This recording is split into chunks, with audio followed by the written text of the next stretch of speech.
Ladies and gentlemen, we are so thrilled to tell you about our first live event, the first 2NJB live event at Soho House on July 11th. It starts at 8 p.m. We're going to put an RSVP link, attach an RSVP link to this recording. And please come, show up, ask us questions, meet us in person. We'd be so excited to meet you guys. We're going to be interviewing Michael Oren about his new book, 2048, The Rejuvenated State. It's all about the future of the state of Israel, what Israel will look like in 2048, 100 years after its founding. So please come by, RSVP on a link attached. It starts at 8 p.m. on July 11th, Tuesday at Soho in Tel Aviv. It's a salon event. And Soho is in Jaffa, Yefet 27, so you get to see the beautiful old city of Jaffa. Come say hello. It's sure to be a captivating conversation. We're really excited to see you guys there. See you soon. This is Eitan Weinstein. And I'm Naor Menninger, and you're listening to Two Nice Jewish Boys.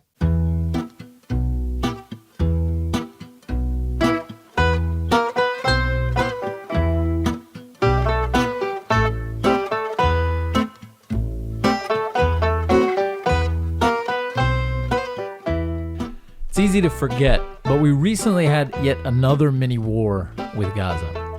In Tel Aviv, we experienced moments of running to bomb shelters, but that's nothing compared to the anxiety and turmoil experienced by those living in villages near the Gaza border. They face daily bombardment with mere seconds to find safety, a testament to their incredible perseverance and strength. Now look, we all know opinions about Gaza are like podcasts. Everyone's got one, and no one really cares about yours. But truly understanding the reality on the ground requires hearing from those who live there. Joining us today is Amir Tibon, one of Israel's accomplished young journalists and a resident of Kibbutz Nahal Oz, the closest community to Gaza in Israel. With his invaluable insights, Amir sheds light on the challenges faced by the people in this turbulent region. Amir Tibon is Haaretz newspaper's diplomatic correspondent. He was previously U.S. news editor for Haaretz, and before that, the paper's Washington, D.C. correspondent from 2017 to 2020. His writing on Israel has been published in The Atlantic, Foreign Affairs, The New Yorker, Tablet, and other leading U.S. publications. Amir lives in Kibbutz Nahal Oz with his wife and 2 daughters. Get ready for a captivating conversation as we explore the aftermath of the recent conflict in Gaza, along with Israel-USA relations and the upcoming elections in the States and its effect on Israel. We're thrilled to have Amir Tibon on the podcast today. Thank you so much for joining us. Hi, guys. It's a pleasure to be here. I've been listening for a long time, including a bit as, a competitor when I was doing the Haaretz weekly podcast, and really I'm very happy to have this conversation. Thank you so much. Wow, Thanks that's for an coming. honor. Yeah. Thank you. So where should we start?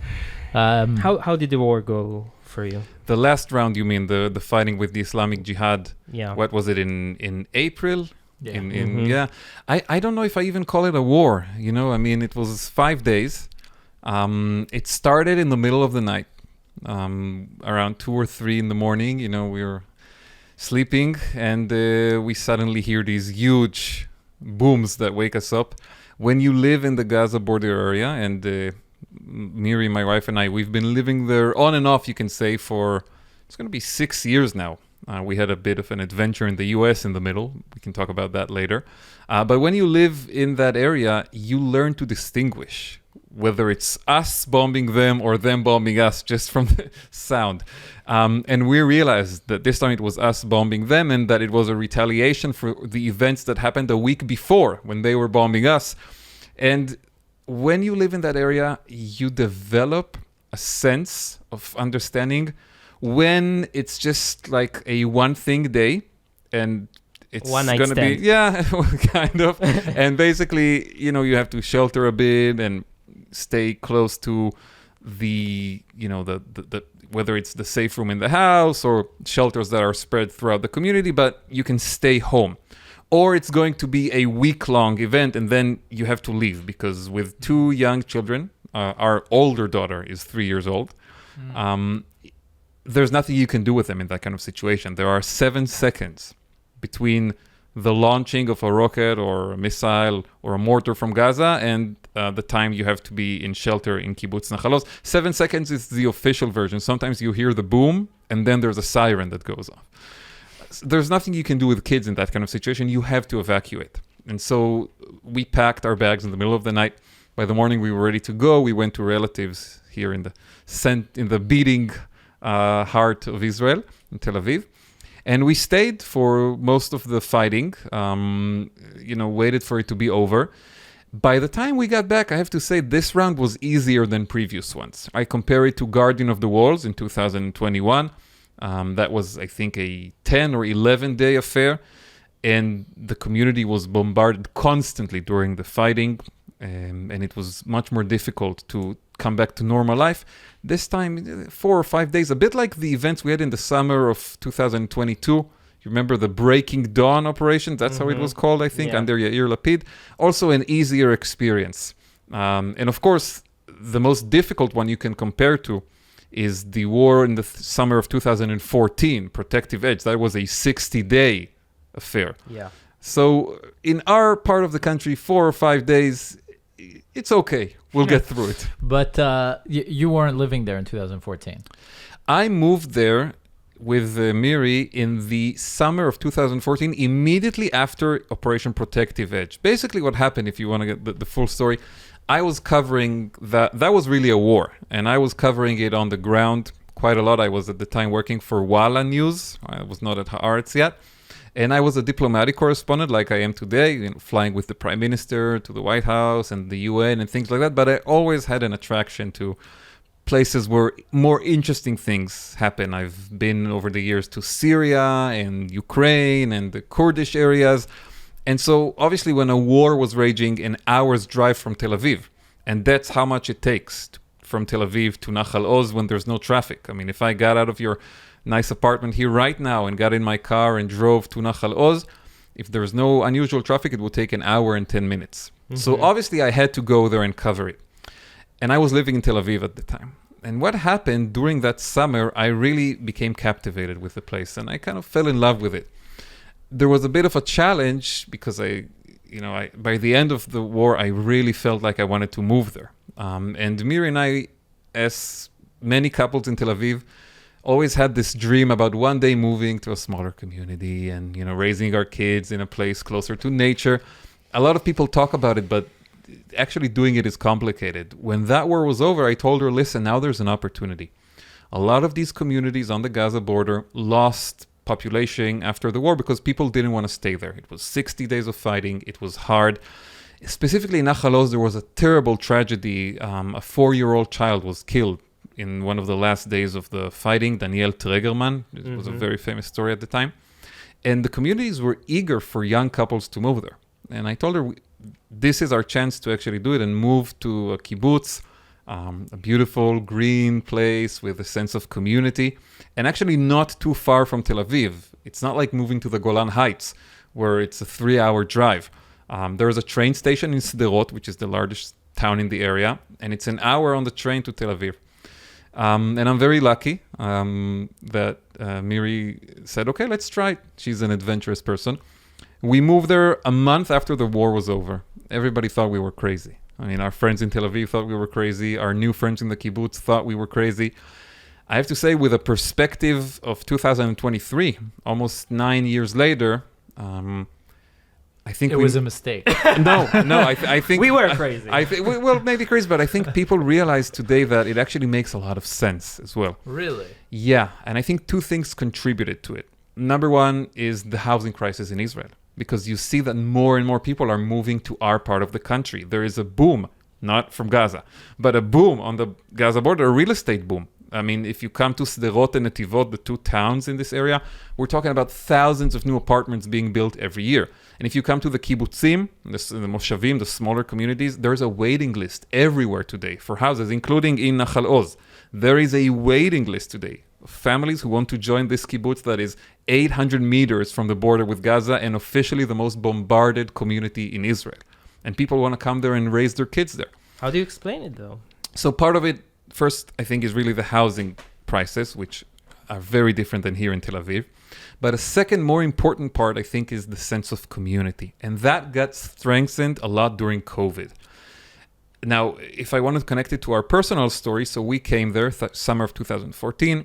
We lived there for 3 years. We also got married in the kibbutz. It was the first wedding after the war. We did it in the pool in the kibbutz, 400 guests. It was amazing. And to bring all our friends from Tel Aviv to see what is this beautiful place that we moved to. And then I got a job offer from Haaretz to go to Washington, D.C. and cover the Trump presidency. And of course, for a journalist, that's a once-in-a-lifetime opportunity. Well, maybe twice. We'll see next year if it comes back. I thought it would be only one term. And I thought it's something I cannot say no to. And so we went to the U.S. and we lived for 3 years in Washington, D.C. I had a wonderful time there professionally, and also, it was a lot of fun. And the more important decision for us was not going to Nahal Oz the first time. We were a young couple, no kids, adventurous. The more important decision was coming back there. At the end of 2020, after Trump lost he didn't lose, right? It was stolen from him. Of course. But it was rigged. Yeah. But after Trump lost the election and we came back to Israel, we decided we're going back to the kibbutz. And this time it was a more important decision. We already had one daughter. Our oldest was born in the U.S. And it was during the height of COVID. And we thought the kibbutz is the best place to be right now. There's this community that is supportive, and your neighbors, and people help each other. During our first weeks, our next door neighbors in the kibbutz, they have 3 girls, and they were all in the midst of, one after the other catching COVID and being in isolation. And we helped them, run errands and do things. And when they got out of the, forced lockdown, the first thing they did, they baked a chocolate cake with the girls and brought it to us and left it on our porch. It's a small story of community. Mm-hmm. And I think a lot of people are looking for that these days. And that's the second reason why there is this growth demographically in our part of the country. But still, like as a parent, to take this huge risk, some would say it's irresponsible. Yes, we have heard that argument. And it's hard to counter it, because at the end of the day, you live in a dangerous place compared to other parts of the country. It's true. There are also great advantages for our children growing up in Nahal Oz. The community and this nature that surrounds you, and the feeling that you can just walk safely from your home to anywhere else because there's no cars in between, and great education. There are a lot of advantages. And I will name another one, I think. Although it's not as relevant for my girls. They're very young. But as you grow older, the sense of purpose, I think, is very important. I grew up as a child in northern Israel on the border with Lebanon. At the time, my father was in the military and he was doing a lot of time inside Lebanon. And we were living in several communities very close to that border. And I grew up with this phenomenon of Katyusha missiles from Lebanon. And, there was this sense of danger. And I remember when I was, let's say 6, 7, 8 years old, having conversations about this with my parents. Why are we living here? And what does it mean? And I also think there is some advantage to that as well. The sense of purpose and of doing something that you believe in. But obviously, it comes with the challenges that I'm not going to sweep under the rug and pretend they don't exist. They're very real. It's very important when you live in this area to know when is the right moment to take a step back and take your kids out of harm's way. Because on the daily level, it's a beautiful, quiet, serene place, but it can get dangerous in a second. And the last thing I will say about this, it's not actually the war times that are the most difficult. It's the in-between kind of situation. When there is a real war, so okay, now we get out of here for a few days, we go to Tel Aviv. The problem is these periods when there is a rocket or a missile every 3 or 4 days that catches you in the middle of, being at home or being outside. Or there was recently an event when rockets were fired around 3:30 p.m., which is the time when people pick up their kids from kindergarten. And it's not enough to drive you out of home. It's not a full war, but it's enough to rattle you and really change your day. Those are the most difficult situations. And I think when you talk to people in our area, everywhere, in kibbutzim, in Sderot, in Netivot. This is what drives people crazy. It's not the war times. It's the in-between times when there's no quiet, but no absolute emergency either. But do you see it as Zionism as far as you're concerned? For me, yes, definitely. Okay. I believe it's part of the equation. And coming from a more left-wing liberal place, that's also part of the equation. I believe it's important to strengthen these specific communities on the border, and that what we're doing there matters for the country. And at the same time, I like the fact that there is a border marked, coming from a perspective of a Zionist left-winger who believes that one of Israel's biggest problems is the lack of borders. I think it's important to protect the borders that we do have. And how do you see it as part of Zionism? Meaning, why live on, I mean, there could be a border that's well protected and guarded, but without communities. Well, there is a debate about that. I think from the early days of the Zionist movement, do you need civilian communities to protect the border? And I think, yeah, it makes a difference that you actually have communities that serve that purpose. And Nahal Oz specifically is a very interesting case, because if you look at a map of the Gaza border area, you will see that there are several kibbutzim that form like a line, opposed to the border. You know, Mefalsim, Kfar Aza, Alumim, which is a religious kibbutz, Saad, which is another religious kibbutz, Be'eri. But Nahal Oz sticks out. It's closer to Gaza than all of these other communities, and it's like that on purpose. It was constructed that way. There was a logic behind it. All of these communities were considered at the time, we're talking about the early 1950s, as a line of defense for the bigger cities and towns behind them. And Nahal Oz was built as a front on the front, as a community that is a step closer than all the other ones. It really sits right on the border. For the real fanatics. It's like a military formation. In the beginning, it was a military community, what we call the Nahal. We're going into really a bit of a niche here for the podcast crowd. But it was civilized at some point, the 1950s, and it has remained a civilian community ever since. But yeah, right on the border and surrounded by military installations. Is there military preparedness in the community itself? There is a group of residents who are trained to respond at times of emergency, and think it's very important. And there is some level of alert and awareness that everybody gets trained on. We don't sleep with guns under our pillows. I know you come from Alabama, so maybe there are places where that's more common, but in Nahal Oz... 2 guns, actually. 2 guns, yeah, sorry. No pillows. A pillow under the guns. Exactly. Not so much in Nahal Oz. But also, you have to remember, we have military presence around us. Yeah. If there was not that military presence, maybe we would. You don't feel a sense of camaraderie? Camaraderie is the word? I don't know. With the settlers... In the sense that, in Twitter arguments, the most basic thing the left says to them, each time a settler dies in a gun attack, whatever, what are you doing there? You don't want to die, step out of there. I never use this kind of language. And I'm not a big fan of the settlement project, but I don't think it's fair to tell people that this is a price, to pay for the place where they live. My complaint is more to the government of Israel, not to any individuals. And, I have friends who live there, family. So I don't take it to the personal place. I think the main distinction between Nahal Oz and the settlements is, again, the question of the border. And if Israel were to mark a border, I think some of the settlements would remain within it today, right? If there was any movement, I don't see it happen on the horizon at all. In fact, I think we're going in the opposite direction. I think we're going in the direction of basically erasing completely the old border of 1967, eliminating it, and living in a new kind of one-state reality, which we can talk for hours what it would look like, what would be the political arrangements. I don't think we have the answers to all of that.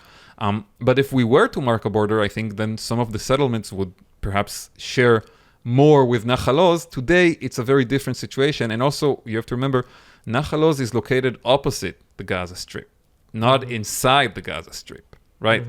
There was a community that was very close to Nahal Oz from the other side of the border, Netzarim, which I think was the most controversial settlement that existed in Gaza before the 2005 disengagement, because it was so close to Gaza City. I mean, most of the other settlements were more far away from the big city, right? There was Gush Katif in the south, and then there were these, I think, 3 or 4 settlements in the north, but Netzarim was very close to the city of Gaza. That's 1 million people. You could maybe compare it to the Jewish settlement in Hebron today. And so that's another major difference, because here there is a border and over there isn't a border. Some of my settler friends say, well, you know what, we are trying to mark the border today by being where we are. And that's similar to what Nahal Oz and these other communities did. I would be open to that argument if they had a vision of dividing the land that is, let's say, not the 1967 borders, but also not the biblical borders of Israel. But how does that vision look like? That's where the conversation usually ends. I don't feel like the right wing in Israel today has an answer to that question.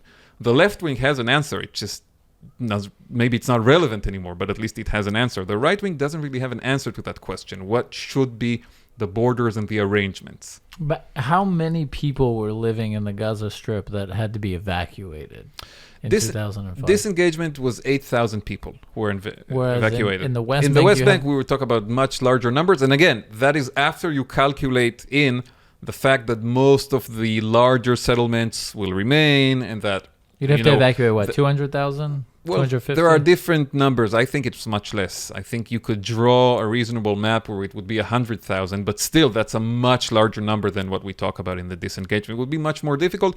And in fact, I'm beginning to think, like many people, it's just not relevant and impossible anymore, and we have to think beyond it. There is no discussion about this in the state of Israel today. We're so busy with other issues, not that they don't matter. But on this issue, where's the public debate? I mean, we're not seeing any new ideas. There was about annexing with Trump. Yes. That's a beginning of something, could have been, and also the Jordan Valley, right? Those two parts are in consensus. If we were to annex them, we would start to see a kind of a solution, maybe. No? Well, even the movement of the embassy was a bit in that direction. I think the issue of annexation, to me, is, I have mixed feelings about it. On the one hand, I think it could create a de facto apartheid reality, because you basically have two systems of law in which there is one population that has a lot of rights and another population that has, much, much less. On the other hand, it could move, by creating this reality, the discussion into the territory where we don't have any talk today about solutions, and maybe this would force it, this kind of big change in reality. Eventually, what happened with the annexation, I think, is that Trump and Netanyahu preferred to go for the Abraham Accords. And this was the price to pay to get the Emiratis and the Bahrainis to show that there was something in it for the Palestinians. This is a question for historians. Would the Palestinians have had a stronger hand diplomatically and in the court of public opinion if there was annexation, and they would have, said, okay, we're dismantling the PA, this corrupt entity that doesn't really represent, I think, most of the Palestinians today, and we are now moving to demand equal rights under one state. I believe this is where it's going to go eventually anyway, because if you're a Palestinian today living in Nablus or in Ramallah or in Bethlehem, what kind of future do you have except this idea of being given the same rights that an Israeli living 15 minutes from you in Jerusalem enjoys? What's the vision? But does that really make any sense? Because these people, how can you be a citizen of a country that you absolutely deeply despise and hope for the burning down? It will demand a big shift in the purposes and the goals of the Palestinian national movement. But there are people who argue that movement is already dead anyway, because a Palestinian state is not going to be created. I think we just spoke about how difficult it would be to create that. Or you have, Israel will evacuate 100,000 settlers? I don't see that happening. But is that something that the average Palestinian in the West Bank internalizes or could internalize? Well, you see polling that shows clearly that even today, you do have, let's say, sometimes a plurality, sometimes a significant minority, the 40-something percent of Israelis and Palestinians who say they support the two-state solution. But when you ask them, do you think it's viable? Do you think it can happen? That's where the numbers crash. Who believes it will happen? Who thinks we'll have a two-state solution 2 or 3 years from today? And that has to make room for other ideas and alternatives, maybe terrible alternatives. I'm not advocating for any of this, just to be clear. If you ask me what I would like to see, I still think the two-state solution is it's not it's not the best. I think it's better than the alternative, but I don't think it's on the table anymore. And at some point, maybe after Mahmoud Abbas is gone, right, he's 87 years old now, you will have a Palestinian leader who will say, listen, we're not getting this state that we've been talking about. Israel is not taking down these settlements. We should transform back to the pre-Oslo days and just demand equal rights in one state. For Israel, that would cause a huge problem. That, again, in our politics, we're not discussing today. We're busy with other issues. And, it was interesting. A few days before we are having this conversation, Netanyahu gave an interview to the Wall Street Journal. And he spoke about the judicial overhaul and other issues. But there was a question there about the Palestinian Authority. And he said, well, of course, I don't want to dismantle the Palestinian Authority. I want to keep it. And good impression. I've had better. It's a bit late in the day. But I tend to think Netanyahu lies quite a lot, but I think he was truthful on that. I think he wants to keep the Palestinian Authority because the Palestinian Authority today is the most significant buffer between Israel and this nightmare scenario of the Palestinians in the West Bank. We can argue, right? There's arguments between the left and the right about how many Palestinians live in the West Bank and East Jerusalem, right? Some people say it's 3.5 million. Some people say it's 2.5 million. Either way, the Palestinian Authority is the main buffer between those people and Israel seeking responsibility for every aspect of their lives. So, of course, he wants to keep the Palestinian Authority. I'm just not sure the Palestinians want to keep it. And what about Gaza? Like, what's the sentiment? What did people vote? Did Ben Gvir do well? In my area? Yeah. Did Ben Gvir get votes? It's interesting. The Gaza border area is a fascinating place to examine Israeli politics. Let's take my kibbutz and the town of Sderot. 8 minutes apart. Okay? Same security challenges. Rockets, mortars, tunnels, incendiary balloons that cause fires, everything. Okay, we share the same trouble. In my kibbutz... Better falafel in Sderot. Yeah, well, I don't know. Actually, we have a member of the kibbutz who makes amazing falafel. Okay. Eitan, I'll give him a shout out here. But if you look in my kibbutz, in Nahal Oz, 85% in the last election voted for the anti-Netanyahu parties. Okay, Labor, Yesh Atid, Meretz... Benny Gantz, 85%. I include even Lieberman, a few votes. 85. You go to Sderot, again, 8 minutes away. This is, if my wife would listen, she would say, no, it's 13 minutes and you drive like crazy. But okay, let's say 10 minutes. Same security challenges. I think it was 82%. The last second voted for the pro-Netanyahu bloc of parties, Likud and all the religious parties. Now you ask yourself, if security is the most important issue to Israeli voters, and polls show that this is the reality, how can you explain this difference in the vote in two communities so close to one another that share the exact same security challenges? And I think this shows you that while security perhaps is the most important issue on people's minds, the way they interpret security has to do with their identity. And elections in Israel are really about identity. And that's why these numbers repeat themselves in all the elections that we've had in Israel. 5 elections since 2019, right? Same numbers every time in Nahal Oz and in Sderot.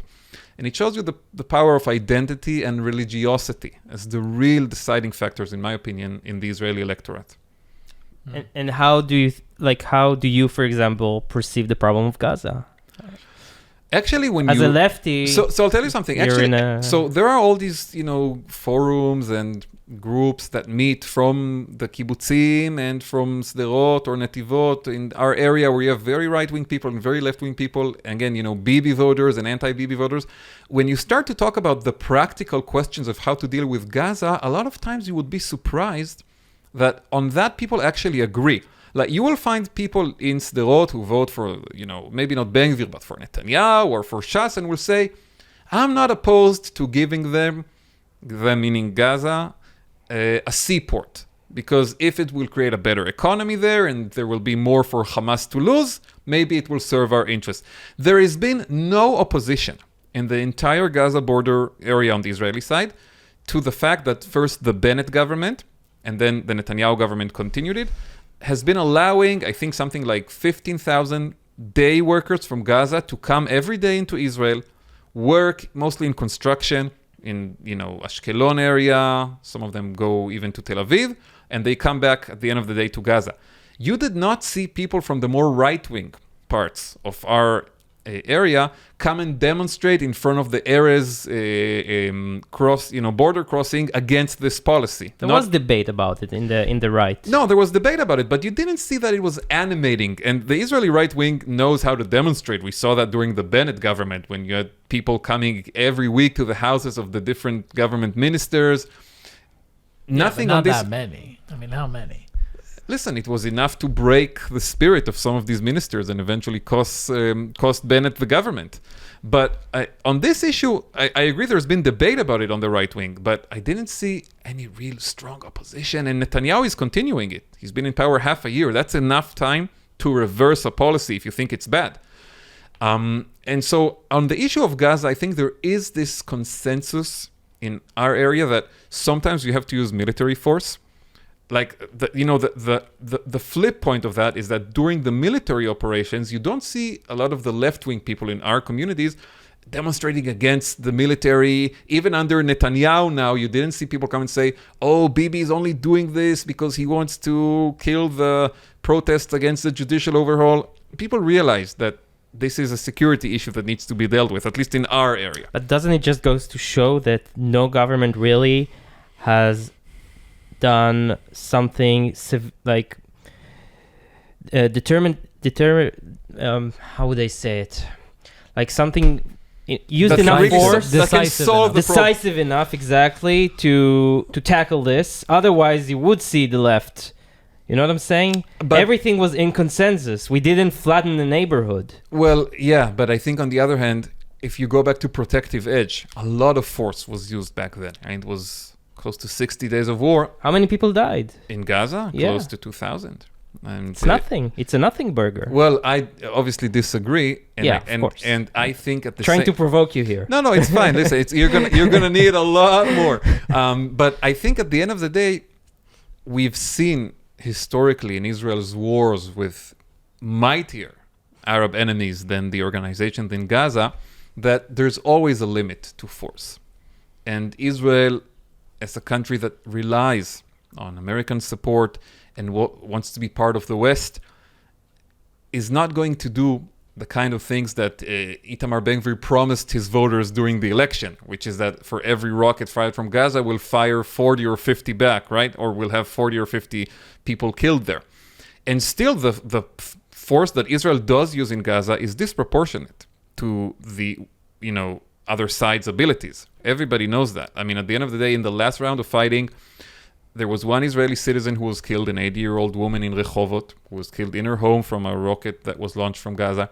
And there were 2 Palestinians who were killed inside Israel. Or actually, no, one was killed and one was wounded, I think. They were working in the fields of one of the Moshavim in our area, and a rocket caught them there and killed one of them. And in Gaza, I think it was 30-something people who were killed.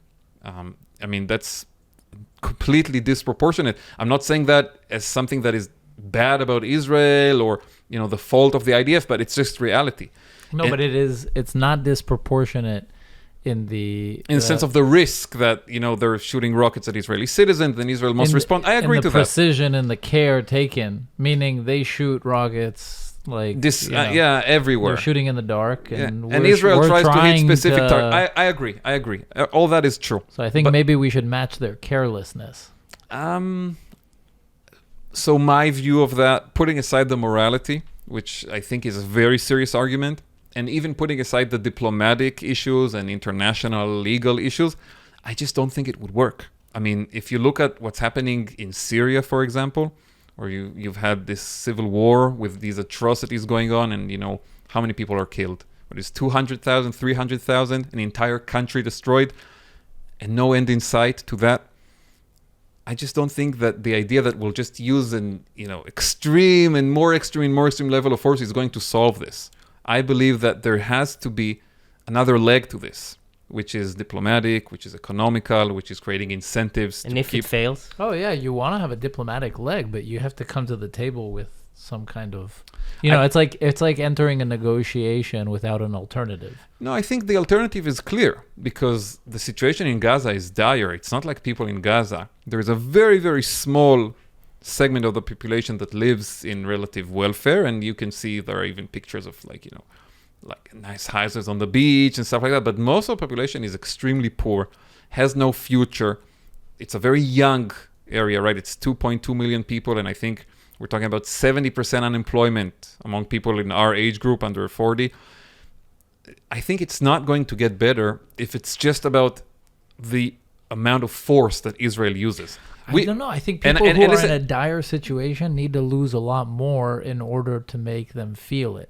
Meaning, if you're poor and your day-to-day sucks, and, every once in a while we kill, 1,000, and there's a couple million in Gaza, your chances of living through an Israeli altercation is not bad, meaning that the fear of Israel is not really that big. If when you attack Israel, tens of thousands of people perish. And I'm not saying we should aim to kill tens of thousands. I'm saying we should aim to demolish every single military site that we even have the smallest suspicion of existing in Gaza. We should drop a carpet bomb. And then I'm saying if that's the calculation, then I think maybe, like it's like homeless people. Right? They're risky. They walk in the street between cars. Yeah. I think it takes a lot for them to really see death in the eyes. And then when they do, maybe they'll wake up for a second. So not going into psychological questions, because that's really not my field. I think, again, the history of Israel's conflicts with the Palestinians and with the Arab world suggests that this is not going to work. And that the retaliation that we'll face for it would be very severe for us as well. Because in the last 2 rounds of fighting in Gaza, I want to remind you, we were not even fighting Hamas. We were fighting only the smaller Islamic Jihad. Tomatoes. Yeah. Well, yeah, but in terms of what was felt in Israel, that's a big difference. And there was no real, crisis in the West Bank evolving at the same time as these 2 last conflicts. That was a dangerous precedent because we took away responsibility from Gaza, from Hamas. Israel legitimized Hamas in the last 2 rounds of fighting. The Lapid government and then the Netanyahu government basically said, Hamas, they're the good guys. We can talk to them. They're telling the Islamic Jihad to calm down. Yeah. They're helping us. This was a very significant moment diplomatically. But I think, I don't know, but I think that those notions came from the deep state-ish, the generals, right? The generals and the IDF. It all comes from the security establishment, right? It didn't come from the politicians, really. That's how it felt to me. I think it's different. I think the security establishment is an easy scapegoat for the politicians because Netanyahu could easily decide to treat Hamas as they are the ones responsible and give that kind of order. And the defense minister would follow through, and the military would hit Hamas installations. I think it's very easy for the politicians in Israel to blame this deep state that you mentioned, which is the security forces, the Supreme Court. All these years, I thought that Netanyahu was blocking initiatives from the right wing against the judicial system, for example, because the judicial system is the ultimate babysitter, right? For him, the way to stop crazy ideas on the right was to let them roll through and get stopped by the court and then blame the court for it. Of course, if you remove the power of the court to do that, Netanyahu would find a different babysitter. I think it would be the American administration. And then what are we going to do? Dismantle the United States? But it's the same with the military. I agree that there is this thinking in the Israeli security establishment that says, okay, if we can contain this to the Islamic Jihad and not face a full-on confrontation with Hamas, and then maybe also ignite the Lebanese border and face Hezbollah and ignite the territories in East Jerusalem and have another guardian of the walls situation, which then we had, I think, 11 or 12 Israelis killed, one of them a relative of mine. My wife's uncle was killed during the Guardian of the Walls in a lynch in the city of Lod. He was driving home from work, and 5, I think, or 6 Arab residents of the city stoned his car, and he died from his wounds. And so I think the security establishment says, okay, we don't want to reach that point again. We want to keep it contained. If the politicians, if the government came to a clear decision to do the opposite, maybe they would object it and they would leak to the press that they objected it, and that's where your deep state theory would come into play. But it would be carried out nonetheless. And I think Netanyahu is Hopefully. much closer to their view of the world than he admits on, social media and in interviews where he likes to play this little game of, I wanted to do it, but the generals or the court or Joe Biden stopped me. This was a bit better this time. Yeah. Let's touch a little bit because we don't have much time. But what's going on with Biden And Bibi, Israel, and also the upcoming elections? Yeah. What's going to happen? So first of all, I think with Biden and Netanyahu, I do believe they will meet before the end of this year. Mm-hmm. I don't know if Netanyahu will be invited to the White House. There is another solution. There's going to be the UN, gathering in September. And in the UN, it's a bit like, a family... in the UN, it's a bit like a family doctor in Kupat Cholim in Israel.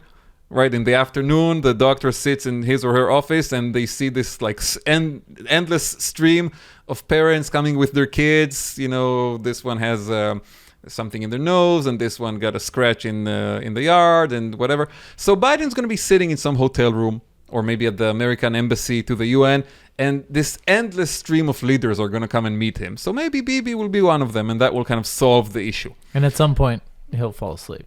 It depends if Bibi keeps it interesting and lively. No, maybe not during the Bibi part. But I think Biden gets more animated by stories from the past these days. And with Bibi, there's a lot of stories, right? They've known each other for 40 years. They have the Obama years when Biden was kind of like the one person Israel got along with better. It'll be like talking to grandpa about the good old days. Yeah, exactly. They can, they can do that probably. So I think that will be resolved. I do think Netanyahu has decided that passing the judicial legislation in what we call now the salami system, where basically you do a slice and then you wait. Then you do the next slice, is going to work much better for him. Because the idea of passing it all at once ignited the protest movement here. And the protest movement got all the international headlines and attention. And eventually we got to the president of the United States and the president of France and the leaders of Germany and Britain and other countries telling Netanyahu this is a really bad idea. I don't see that same dynamic evolve for smaller pieces of legislation that will be done one by one. But why did Biden, this I don't get, why did he choose... To get involved in this? To get involved, to start this, Bibi just came back after a year and a half. It was a good opportunity. And also he knows that there's elections coming, right? In the US. Yeah, why? Maybe it was ill-advised. I will give two parts to this answer. First of all, I think the main theme of Biden's presidency is the protection of liberal democracy in the world today. And the issue here in Israel is it's been presented as democracy, but it's really about liberal democracy. It's about the liberal values and the liberal way of life in Israel. Because you can make an argument from the right wing that there is also a democratic element to the changes they want to make, right? The majority. The real issue here is the protection of liberal democracy. And what is liberal democracy? Well, I think when we're talking about the issues, for example, of the easiest example, of course, is the issue of the override clause, right? That gives the smallest possible majority in the Knesset the ability to overcome Supreme Court decisions. And if the Supreme Court says that a law or a governmental decision hurts my rights or your rights, smallest possible majority in the Knesset can come and say, okay, we want to do it anyway. But even on the issue of the judicial appointments, I think if you give complete control to the politicians, to the government in power, over the judicial appointments, they are going to appoint judges that will be more committed to certain, I think, religious views, and eventually that will become the law of the land. And I think this is what is scaring a lot of the people in the streets. There is the issue of the process and the checks and balances. All of that is true. But at the end of the day, it goes back to what I said earlier. Israeli politics, in my opinion, is mostly about the question of identity and religiosity. And there is a vision of a more technocratic democracy, and there is a question of liberal democracy. And I think if we go back to Biden for a second, the main theme of his presidency is the protection of liberal democracy in the United States and abroad. This was what he ran against Trump on in 2020. This is what the Democrats ran on in 2022 and had a surprisingly good midterm election. This is why he's supporting Ukraine against Putin. This is what's guiding his China policy and these statements on Taiwan that his administration keeps contradicting, and he returns to them again and again. And for him to see a very close ally like Israel, which the United States supports annually with $3.8 billion in security funding. Of course, America gets something from it as well. We buy their weapons, all true, but still, not a lot of countries get that level of support from the United States annually. To see that kind of ally slide in the more Hungarian, Turkish directions in terms of how democracy is managed in the country, I think would be a very problematic issue. And there would be an ideological issue. It would be also a question of consistency for him in, his commitment. And I think for him, that's reason number one. Reason number two, he's a Democrat. In today's American political system, the Democrats care a lot about the Jewish community, whereas the Republicans care about the evangelical vote. And for the American Jewish community, this has become a very important issue. I visited Los Angeles 3 months ago for a conference that we did, Haaretz and UCLA University. And I met groups of donors in the LA area, people who are very involved in the Jewish community, donate a lot of money to different purposes in Israel. And when I say different purposes, they were not, well, at least most of them, people who donate to the New Israel Fund. Not that I think there's any problem with that, but these were people who donate to hospitals. Friends of the IDF. Yeah, hospitals, Magen David Adom. They didn't want to talk about Iran. They didn't want to talk about the Palestinians. They wanted to talk about the judicial overhaul. They were scared that Israel was becoming a much more religious, conservative country. You really believe they were scared? Yes, I saw it in their eyes. I mean, Really? I was much less scared than they were. And I'm concerned about this issue. They were really scared about it. They said... Yeah, but were they? Yes, they were. I mean, come on. They probably went afterwards to like Froyo or something, or to the. Okay, They didn't. They weren't like no, but I don't know, but waking no, up in a cold sweat. No, but I think for older people and people who have, invested a lot of time and money and effort in support for Israel, it's a real issue. They look at it and say, "Wait a second." Or they like to talk about it with their New York Times reading buddies. Like, I mean, isn't that a possibility that it's just the hot topic and they're like, we're frightened? Maybe, but I think the fact that it got to President Biden shows you that this has real power in the American Jewish community. I think Biden would not have intervened if he thought that this was something that would hurt him electorally. But I think it doesn't. I think it may even help him because Do you think he's thinking that clearly right now? Listen, I think I wanted to ask you about that because you know how the administration works up so close. I was wondering. I'll give you an example. We had a politician here in Israel who was on the older side and held public office, after having the number 8 in front of it, which was Shimon Peres. Now you cannot compare the responsibilities of American presidents and Israeli presidents, worlds apart. But I did get to see, because I covered Peres. I'm not covering Biden right now, but I did get to see how a politician like that gets managed, okay? There's a lot of thought and carefulness and preparation being put into their interactions and their meetings and what they do. But I don't think it would be right to think that because Biden has these funny quips in public, which, by the way, he had 20 years ago as well, right? I mean, the Bidenisms were always there. I agree, it's gotten worse. I agree, but they were always there. But I don't think it would be wise to say, he's completely lost it. There's nothing in there. He's not thinking. I don't think that's the case at all. And I think when he spoke about this issue specifically, and he spoke off the cuff, it was not prepared remarks, when he got off that flight to North Carolina 3 months ago and said they have to stop it in Israel, they cannot go.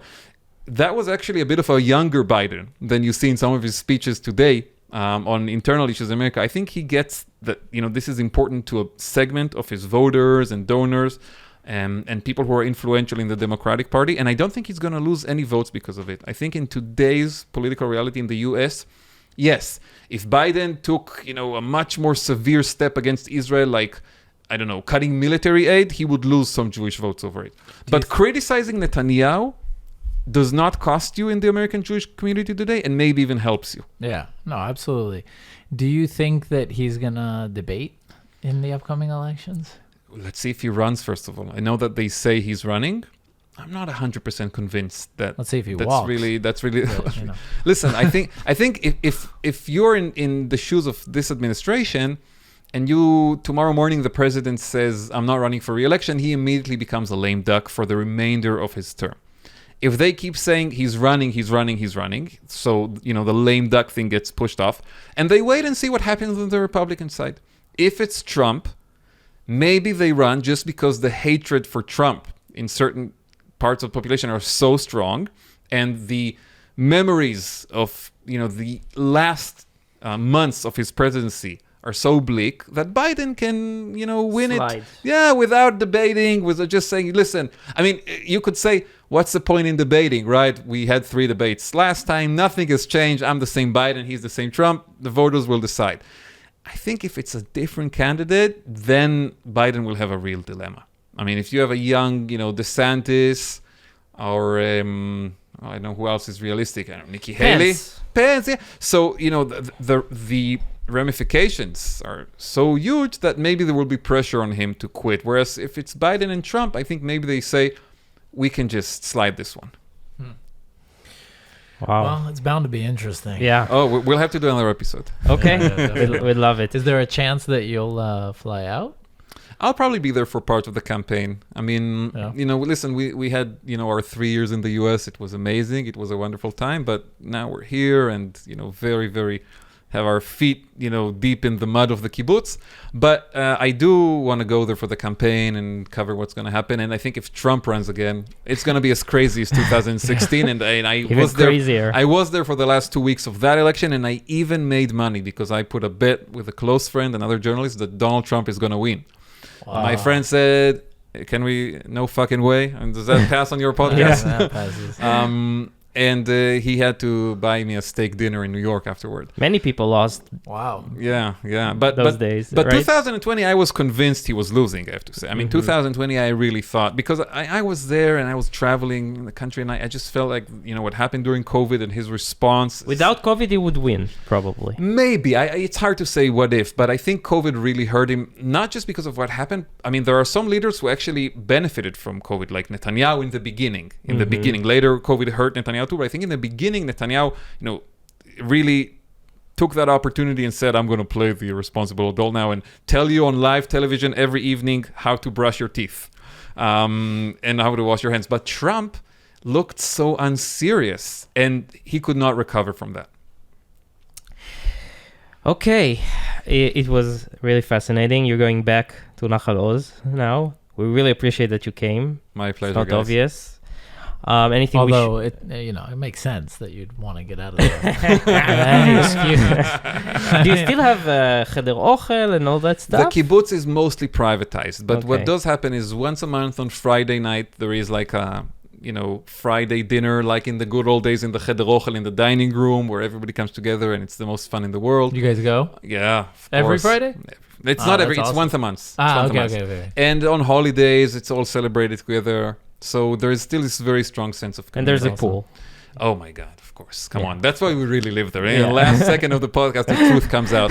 Maybe one day you come and record an episode in Nahal Okay. Oz next time. Yeah. Okay. In the pool. We'll In the make pool. like a flotation. In the pool. I'm into that. What can we plug? Amir Tibon on Haaretz.com. I used to say Twitter, but I don't know if that will exist by the time we finish yeah. this. But yeah, obviously you can read me on Haaretz.com. You can get a writer alert, and then you yes. get all of my articles in your inbox. I'm very accessible. Send me hate emails. You do lectures. Lectures, stories, very important tips, ideas for stories. So for everyone who's listening. Okay.